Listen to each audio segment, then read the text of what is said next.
hombres subieron al templo a orar. Uno era fariseo y el otro publicano.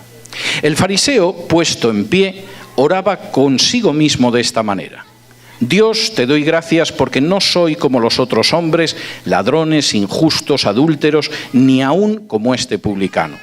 Ayuno 2 veces a la semana, doy diezmos de todo lo que gano. 2 hombres subieron a orar al templo. Uno era un publicano, un recaudador de impuestos que se colocó en la parte de atrás.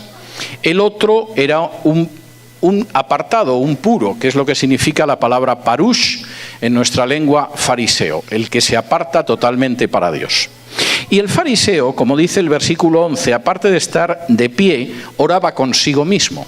Le encantaba oírse. Hay gente que yo a veces cuando los oigo orar me doy cuenta de que también oran consigo mismo. Es decir, empiezan a contar algo que seguramente les resulta muy grato a los oídos, mientras los demás soportan con paciencia aquella exhibición de autojusticia. El fariseo era así, oraba consigo mismo. Y las cosas que decían eran muy interesantes. Dios, en primer lugar, yo te doy gracias porque no soy como el resto de la gente. Este mundo, tú sabes que está lleno de ladrones, de injustos, de adúlteros, de chusma como ese publicano. Yo no soy así. Dios mío, que quede muy claro que todavía hay clases espirituales todavía más, y yo desde luego no pertenezco a la de esa gente. Pero, Señor, para que veas que yo voy incluso más allá de eso, porque eso a fin de cuentas se supone que si te aplicas acabas cumpliendo los 10 mandamientos con mayor o menor dificultad. Señor, yo voy más allá. En la Torá que tú le diste a Moisés en el Sinaí, solo se prescribe un ayuno al año, el día de Yom Kippur, el día de la expiación. Yo ayuno 2 veces a la semana. En fin, Señor, que tengas claro que yo más o menos vengo a ayunar 100 veces más de lo que tú pides. Vamos, ya si ayuno más me muero. La cosa es bastante clara, pero además no solo eso, Señor. En la prescripción de los diezmos que tú le diste a Moisés, tú dividías el diezmo en 3 periodos de un año. Un año ese diezmo se gastaba con la familia para recordar que tú nos dabas todo. Otro año se daba a los levitas. Otro año era un diezmo que se ofrecía a la gente necesitada. Yo diezmo todo, Señor. Que sepas que yo soy más generoso que el resto de la gente. Vamos, me pongo a diezmar y me quedo solo. Me pongo a ayunar y ayuno 100 veces más de lo que tú has pedido. Y por supuesto no soy como el resto de la gente, que tú ya sabes que son ladrones, adúlteros, o como ese asqueroso que hay al fondo del templo. Esta era la visión del fariseo, y hay mucha gente que, por cierto, tiene una visión parecida. No sé si ayunan y diezman igual, pero la visión es parecida. ¿Qué pasaba con el publicano? Versículo 13. Mas el publicano, estando lejos, no quería ni aún alzar los ojos al cielo, sino que se golpeaba el pecho diciendo: Dios, sé propicio a mí, pecador. El publicano era un hombre realista. Posiblemente, como toda la gente que es realista, cuando se coloca el espejo por delante, lo que ve no le gusta, porque es realista. Y el publicano lo que sabía es que era pecador, que no había nada que pudiera hacer que fuera a salvar el abismo de pecado que había entre él y un Dios infinitamente justo. Y lo único que podía hacer era encomendarse a la misericordia de Dios y decir: como tú no me seas propicio, Señor, a mí que soy un pecador y que reconozco que lo soy, no tengo nada que hacer. El Evangelio es gracia.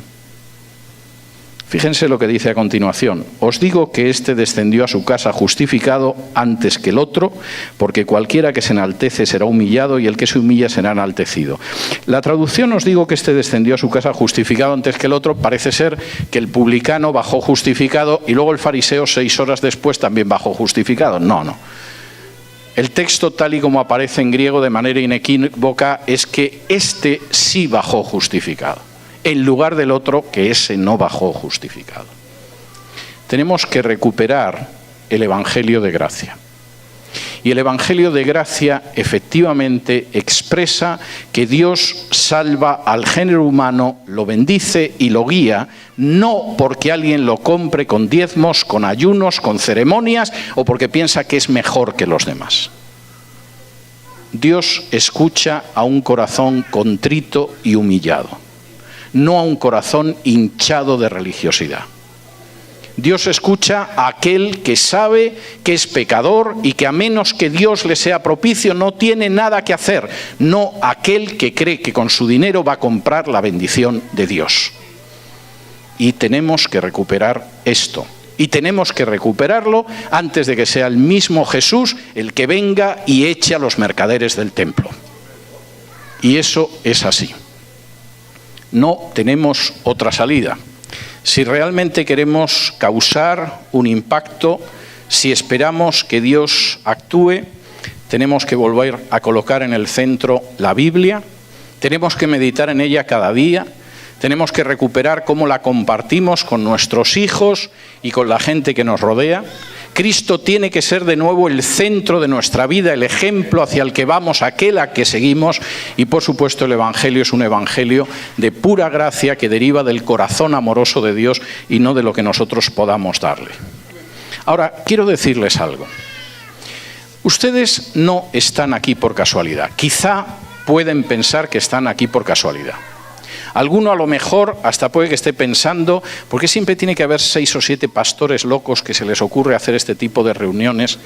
Cuando además creo que hay varios partidos de fútbol importantes estos días, etcétera, etcétera. Ustedes no están aquí por casualidad. Déjenme comentarles algo. Todos los meses yo salgo a servir a iglesias, a misiones, a organizaciones cristianas en Hispanoamérica. A veces, como en este mes, este es el tercer país que llevo. A veces tengo más descanso.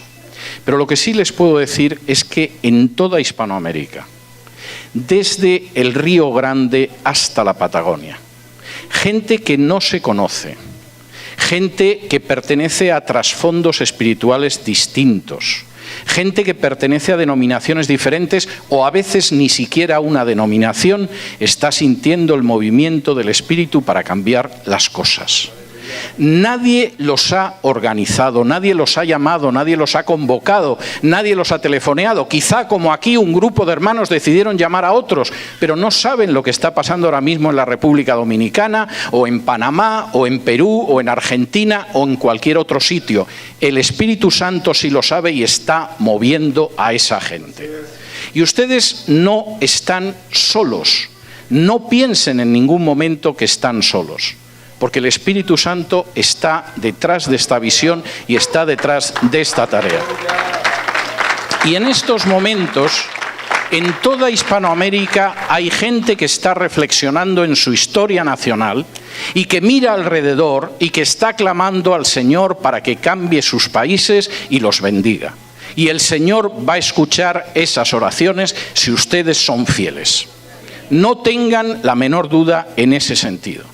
Y por supuesto es gente tremendamente distinta. No se pueden ustedes hacer idea de hasta qué punto son distintos los unos de los otros.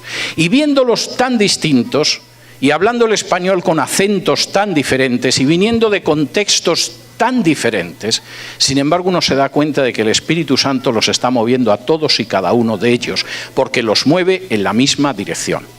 Es gente que quiere volver a colocar la Biblia en el centro de su vida espiritual porque se han cansado de falsos maestros, se han cansado de ser enanos espirituales, se han cansado de no crecer, se han cansado de la vida superficial y sienten un amor por la palabra de Dios y por aprender que no habían sentido con anterioridad. Son gente que en estos momentos desean asemejarse cada vez más a Jesús, porque después de haber visto a tantas personas se dan cuenta de que solo podemos volvernos a Jesús porque es el único que tiene palabras de vida eterna.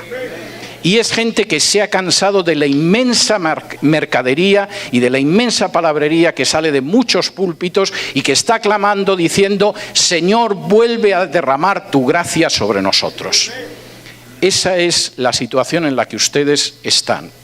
Y si son fieles y perseveran en esa situación, van a ver maravillas. Van a comprobar que no es del fuerte la batalla, sino de aquel que confía en el Señor. Que no es el más rápido el que gana la carrera, sino aquel que es impulsado por el Espíritu Santo. Que no es rico aquel que tiene una mayor cuenta bancaria, sino aquel que sabe que Jesús está dentro de su corazón. y el Señor les quiere encomendar que efectivamente cambien su sociedad. Que esta sociedad y esta nación pueda vivir de acuerdo a valores que aparecen en la palabra de Dios y que desgraciadamente, como en el caso de mi nación de origen, nunca ha vivido. Dios ama a México. México, levántate bajo Cristo. Que el Señor les bendiga.